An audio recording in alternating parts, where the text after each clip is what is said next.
All right. Well, hello, everyone. I am Mike Amerlon. I'm a product manager on the Minecraft Creator team, and I am really delighted to introduce the Razzleberries team, who's going to speak a little bit about some of the work that went into Hello Kitty.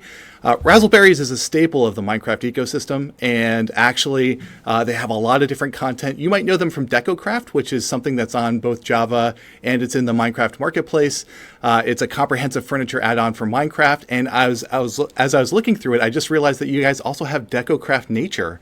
So I definitely need to check that out. I love DecoCraft. I love the user interface that you put into DecoCraft for being able to customize and tweak all your pieces of furniture. So that was always something that was very amazing.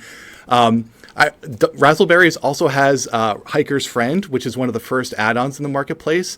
I'm going to pretend right now that with its campfires and its lanterns and its sleeping bags that you custom designed it just for Creator Camp. So it's the official add-on of Minecraft Creator Camp. I'm hereby declaring it. Yay!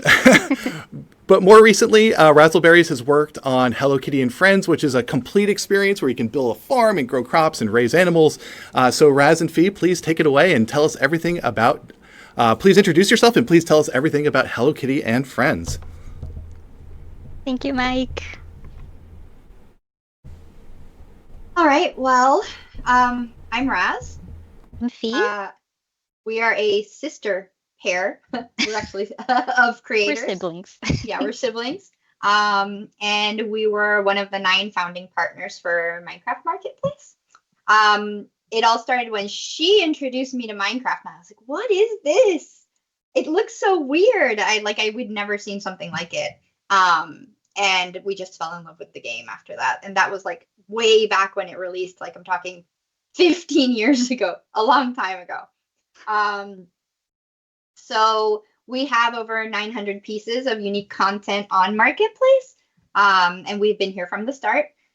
We have sold around 7 million units of Marketplace content, and I started out as a modder, and then I worked on Minecraft Dungeons at Mojang for about a year, and then Mojang came up to me and was like, "Hey, would you be interested in being a Marketplace partner?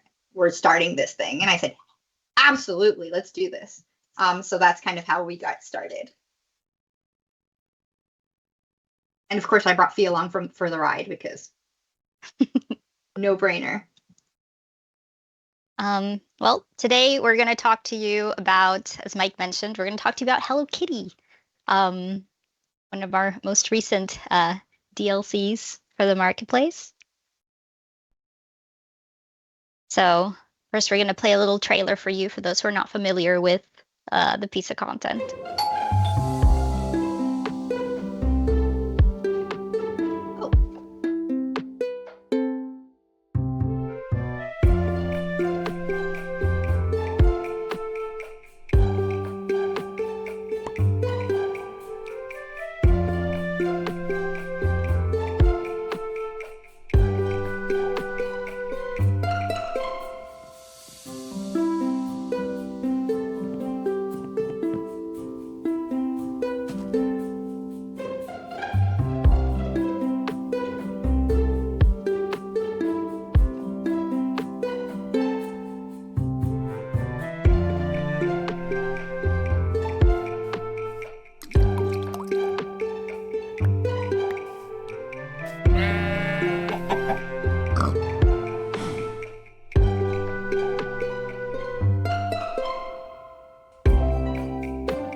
All right, so what makes a hit game?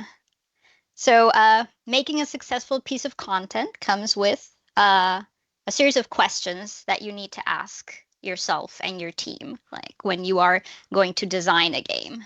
Who are you making this for?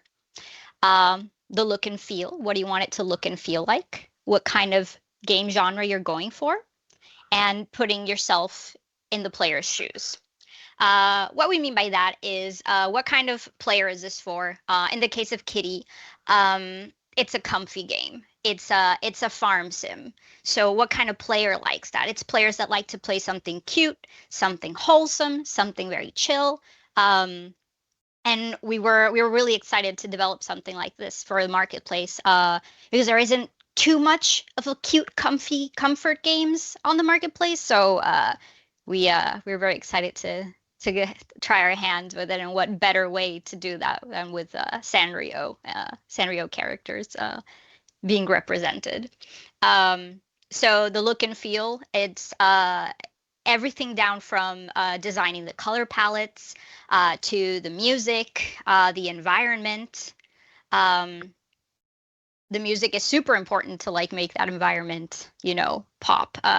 Also, if you have a comfy game, like is the music, relaxing to listen to. You can't make it be like overpowering either. And that's super important for any genre that you're going to develop for, be it parkour or some kind of challenge mini game or horror. If you're going to make your own custom music, you have to be sure that that matches the aesthetic of the game. Also, something that we consider very important is the last point, putting yourself in your player's shoes. Is this actually fun? Would you play this? Because there's like a fine line between making something that looks really cool, super cool, amazing, like models and aesthetics, but if it's too grindy or too hard, or that's why it's important knowing what your demographic is and what they want to see. And also because when you're going to be testing your game and you're going to do a lot of testing, you want to enjoy your game too. If you don't enjoy your own game, it's safe to say that your player is going to not enjoy your game either. You don't want to make it grindy, boring. If you're not enjoying the mechanic, the player's not going to enjoy the mechanic. Yeah, as cool as you think something looks, you have to respect the player as well.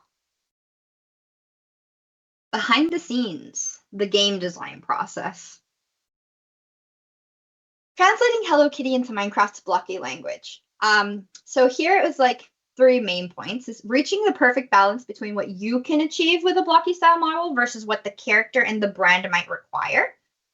There will be corrections to a character design naturally, because you're trying to make like a balance between the brand, between being also faithful to Minecraft and the art style for Minecraft, and then being able to interpret, in this case, 2D to 3D. We had only 2D animations, like, the little Hello Kitty show that they have on YouTube, Hello Kitty and Friends. We saw everything in 2D, right? So in some cases, we would interpret things a certain way where they weren't like that at all. So like Cinnamarol's tail, you can see how it's like poking out, and they wanted it flipped against his back. Or Hangydon had like a flipper, and we thought, oh, a flipper like all fish, like a vertical flipper. But apparently his flipper is supposed to be facing forward always. So that was a misinterpretation on our end, because we had to interpret 2D to 3D, right? Or we made aesthetic decisions that went against maybe brand guidelines that were set in stone. So you have in Kitty, the little kitty picture, you see how we have a kitty with 2 whiskers. That was our initial kitty. And for them, Kitty has to have 3 whiskers at all times, and it was non-negotiable. So we had to make the 3 whiskers and figure out how to fit them in the Minecraft style when we thought 2 whiskers would have been sufficient. So you always work super closely with the brands to make sure that you're giving them their importance, but you're also translating that and giving Minecraft its own place and importance as well.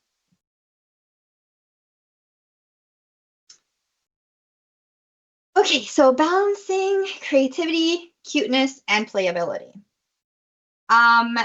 In this case, what we mean by that is you can be super creative. Bedrock is always evolving and becoming more and more complex, and there's more and more stuff you can do.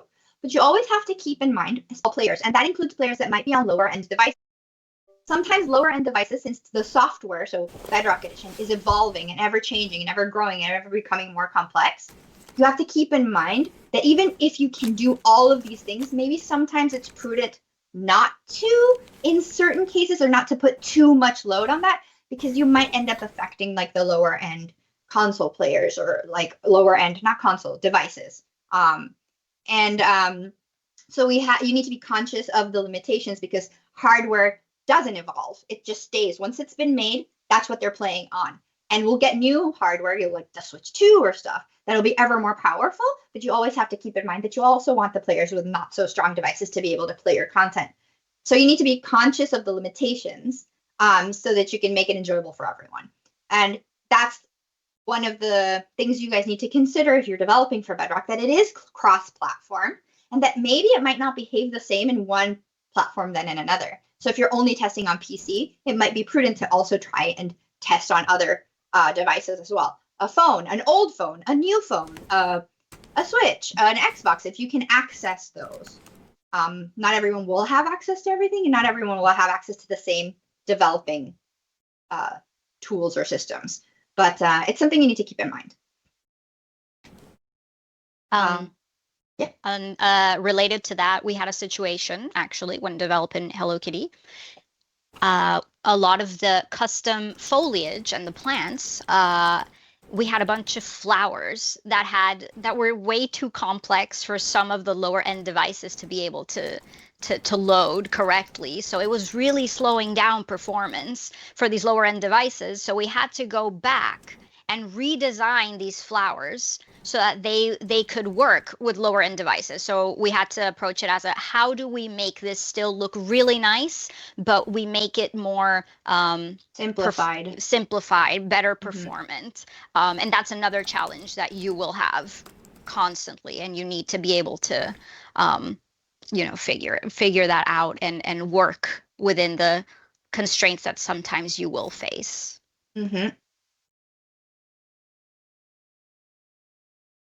What's DLC. Inside? Yeah, what's inside the DLC? So, one of the most important parts of Hello Kitty is the characters and the friendship mechanic. You have the most famous Sanrio, most recognized, most beloved Sanrio characters like Hello Kitty, My Melody, Keroppi. And everything revolves around friendship and unlocking, and unlocking these, like we have these like friendship levels which are part of the gameplay. The better your relationship with the characters in the game, the more things you unlock and the more you advance in the game. So you unlock other quests, you unlock items at the shop, you unlock blueprints for your house. We'll talk about the house later. You unlock furniture.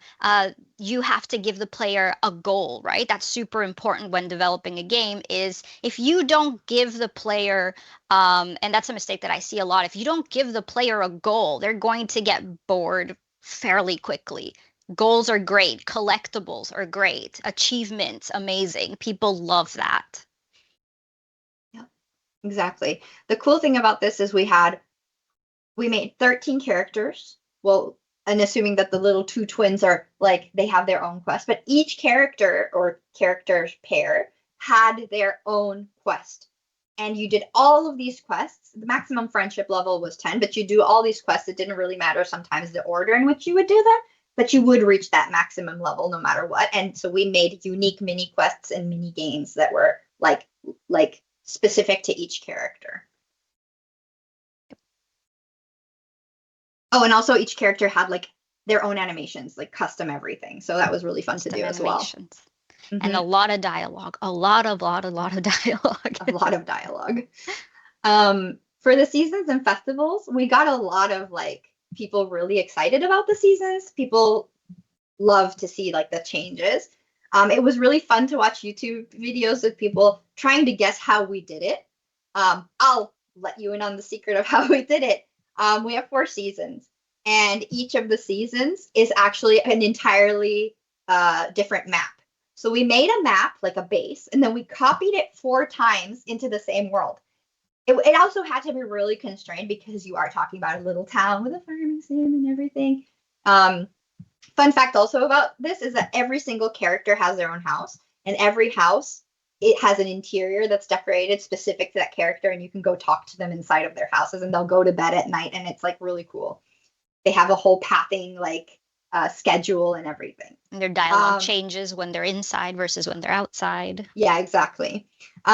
So each of these, it was like the same map copied over, one next to the other, exactly 500 blocks apart.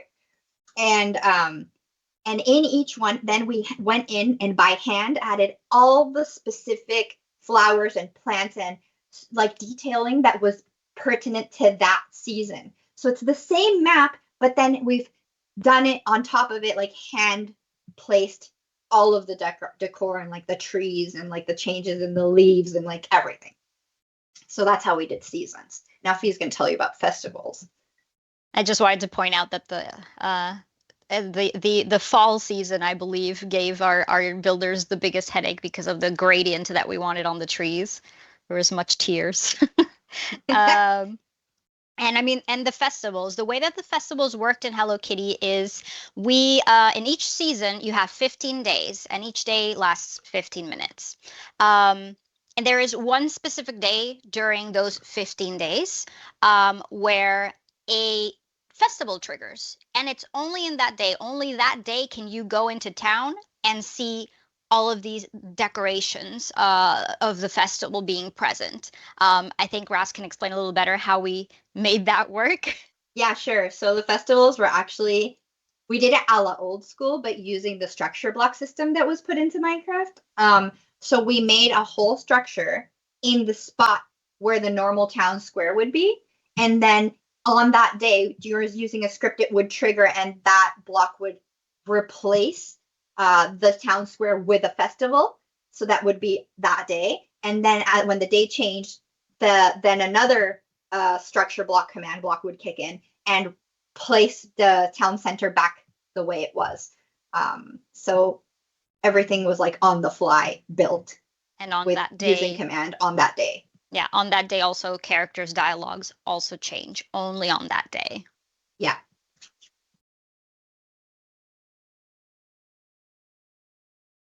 This is another part of what we mentioned about giving the player goals.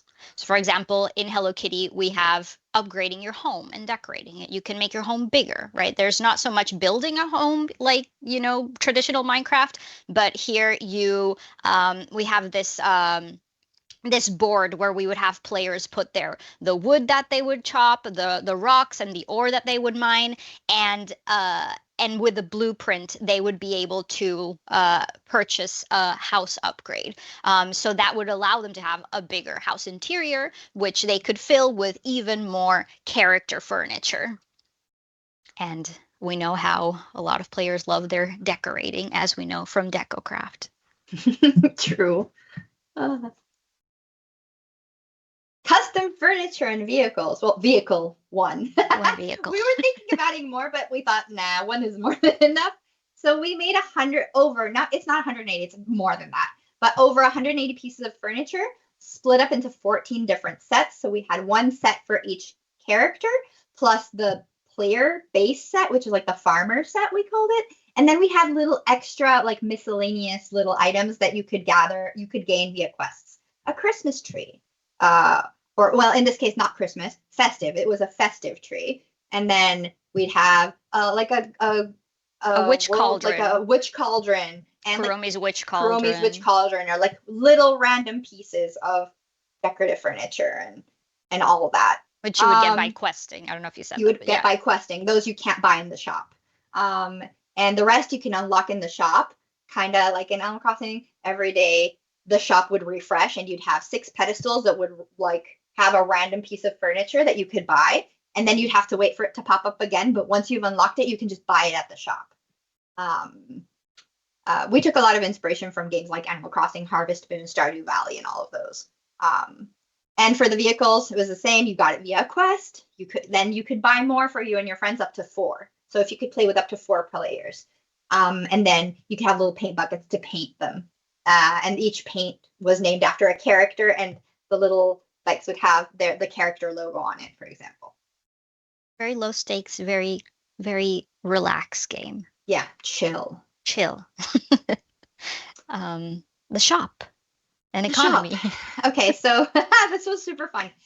we had to design a UI because we trying to edit the Minecraft UI. It's not impossible, but it's a bit complicated. Not that our system was any less complicated, but we went with a different approach. We designed a UI without editing the vanilla Minecraft one, and design a UI that's in line with the kitty aesthetic and with the cutesy, pinky kind of aesthetic, but conserving familiarity enough that a Minecraft player that's been playing Minecraft for a while would be able to know how to use it immediately without having to think too much about it.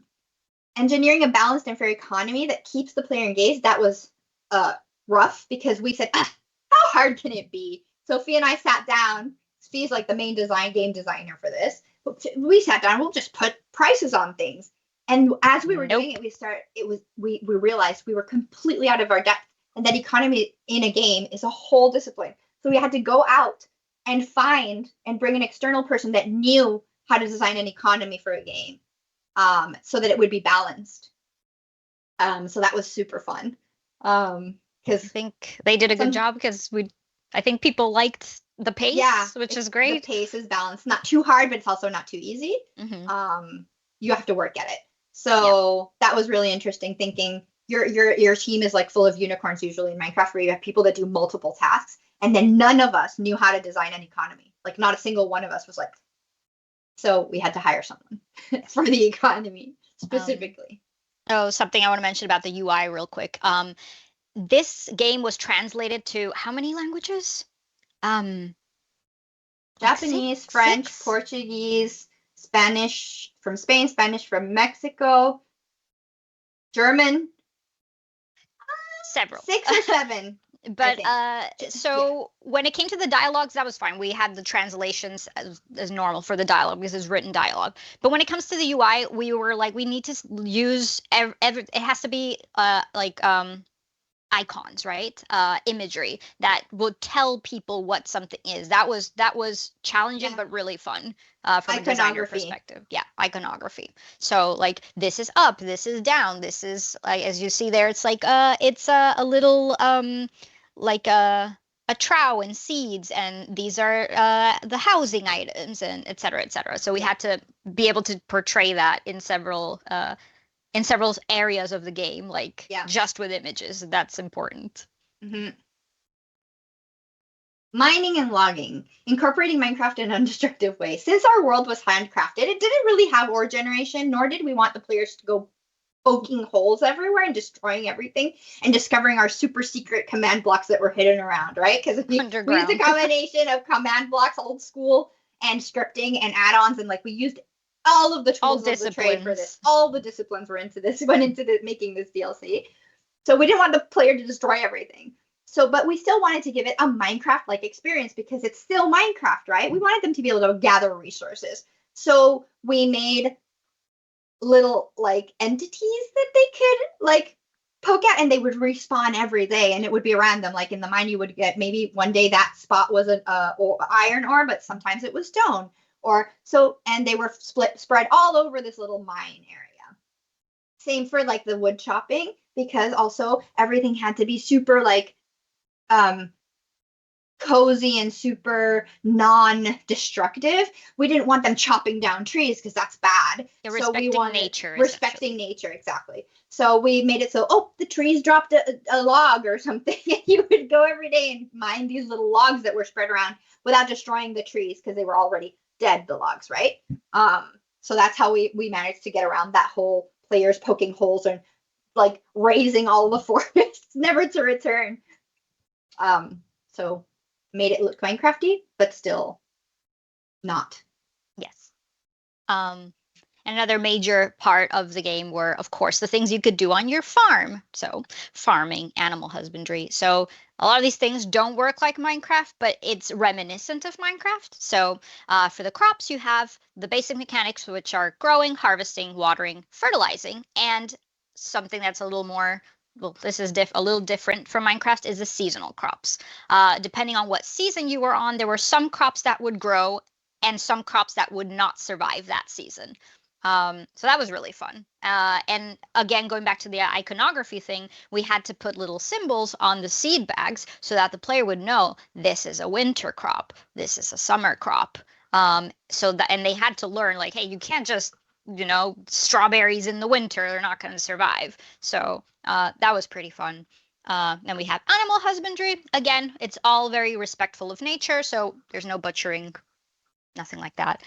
So the barn animals, we had cows, chickens, a pig, and sheep. And the basic mechanics were feeding, produce collecting, like shearing sheep, milking cows, getting eggs from the chickens, and the random chance mechanic for the pig, which is something, funny story. We learned that the players didn't understand, and we dropped the ball there. The pig had a random chance of finding a truffle. But it was like a 10%, 5% chance. It was really low because the truffle was a lot of money. So they would feed their pig and pet their pig every day, but then the pig wouldn't give you the truffle. So they were very confused, and they were like, the pig's not working. And we had so many reports of the pig's not working, but the pig was working. Yeah, it was just like, maybe it gave you 3 truffles in a row, 3 days in a row, and then you didn't get any truffles for like 20 days, or there was no way to know. We won't do that again. Yeah, no. Then we have the beekeeping, which is, honey production, honey collecting, hive upgrading, and hive personalization. The collecting we did with a smoker. The bees would go to sleep, and you would collect the honey. You would have to buy the jars to get the honey. You would have to buy them out of the lake. Or fish them out of the lake. And same for the cows and the glass bottles of milk. You would also have to buy the stuff to be able to contain your produce, right? And the hive personalization is just like a cute little thing that we added, which was you can buy dye at the shop and you can just color your hive. The same colors paint. Of the rainbow. Yeah, the same paint you would use for your little vehicles. Yep. So the key takeaways is design should honor both brand and gameplay. In this case, both brands, Minecraft and Kitty, and the gameplay loops. Aesthetic consistency builds immersion. Everything needs to look consistent, and people will feel like they're there and forget about everything else. And hits are crafted through love, detail, and plenty of playtesting. Lots and lots of like we've said before, if you're gonna say, oh, it'll take me X amount of time to playtest, multiply that by 5. There's no way that you're gonna playtest in the time you think you are. Leave lots and lots and lots of space for playtesting. Do not leave your QA for we'll do it in a week. You won't. No. So, yeah. Thank you. I think that's it. Thank you very much. Oh, thank you so much. It's so amazing to hear all the comprehensive design details. I love the feedback about the pigs and the truffles and all that kind of thing. A couple questions from the audience. So what was this is from Kyoga. What was the team's main motivation to create this awesome DLC, and what's your favorite inspirations, if any?